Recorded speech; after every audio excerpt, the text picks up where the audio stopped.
Ja han començat les obres de l'itinerari de natura que es vol crear a l'entorn de l'embassament de Terradets, amb la idea de promocionar el senderisme i turisme de natura a la part sud del Pallars Jussà. Les obres es preveu que finalitzin a principis de juliol. És un itinerari natural, com deia, entre el que és l'embassament de Terradets i la carretera. Allí hi ha una actuació, hi ha un camí, hi ha un itinerari d'1,5 metres d'amplada, més o menys, 1,5 metres, que estarà també pavimentat i serà accessible per caminar i en bicicleta. El camí recorrerà el tros que hi ha entre el mirador de les Aus i el pont de Monares, al trencant cap a Llimiana, i en els indrets on l'aigua s'endinsa fins a tocar de la carretera estan previstes unes passarel·les de fusta. Estem treballant moltíssim, com sabeu, amb el tema del senderisme. És una activitat que s'està arrelant moltíssim al territori.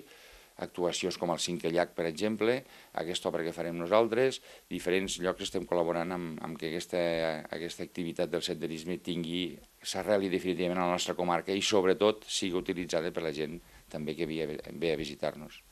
L'obra es finança entre Fons Líder i Pla d'Obres i forma part del programa Congost Terradets, una iniciativa que vol posar en valor tot el patrimoni d'aquesta zona del Pallars.